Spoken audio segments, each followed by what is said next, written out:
India में किसी भी छोटे से छोटे मुद्दे को बहुत ज़्यादा कंट्रोवर्शियल बना दिया जाता है, या तो मीडिया के ज़रिए या किसी हाई कोर्ट में अपील दायर करके वहाँ पर पटिशन डाली जाती है उसके खिलाफ, और वो मुद्दा बहुत छोटा सा मामूली मुद्दा बहुत ज़्यादा कंट्रोवर्शियल बन जाता है। जिस तरह आज हम बात करेंगे हिजाब कंट्रोवर्सी की। जैसे कि आप जानते हैं कि कर्नाटका के हाई कोर्ट ने ये फैसला दिया, एजुकेशन इंस्टीट्यूट में हिजाब पर पाबंदी रहेगी, वहाँ पर हिजाब पहन के लड़कियां एंट्री नहीं कर सकती। इसी से मुताल्लिक सुप्रीम कोर्ट में सुनवाई हुई। एक वकील ने दलील दी कि इन्हें हिजाब पहनने से रोकना तालीम के बुनियादी हुकूक से महरूम करने के बराबर है। वकील आदित्य सोंधी ने नाइजीरिया के कोर्ट के फैसले का हवाला दिया, जिसमें सरकारी स्कूलों के अंदर हिजाब पहनने पर आज़ादी दी गई थी। वहां पर इजाज़त थी कि लड़कियां हिजाब पहन के स्कूल में आ सकती हैं, और कर्नाटका के हाई कोर्ट का ये फैसला कि लड़कियां हिजाब पहनकर नहीं आ सकती, ये आर्टिकल 15 के भी खिलाफ है। इसके अलावा एक और वकील खड़े हुए, उन्होंने एक बात और बड़ी अहम पेश करी। हिजाब पर पाबंदी के बाद कर्नाटका 17,000 लड़कियों ने स्कूल छोड़ दिया है।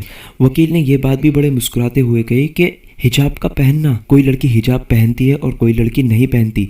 हिजाब पहनना दूसरी लड़की के लिए किस तरह गलत हो सकता है या उसको किस तरह नुकसान पहुंचा सकता है, ये तो बताएं। कर्नाटका में ऐसा तक हुआ, स्टूडेंट को इस वजह से क्लास में अंदर एंट्री नहीं मिली कि वो हिजाब पहनी हुई थी। वकील ने बताया ये आर्टिकल 15 के खिलाफ वर्जी करना है। आर्टिकल 15 में बताया गया है कि स्टेट किसी के साथ जात, जिन्स, मजहब की बुनियाद पर भेदभाव नहीं कर सकती।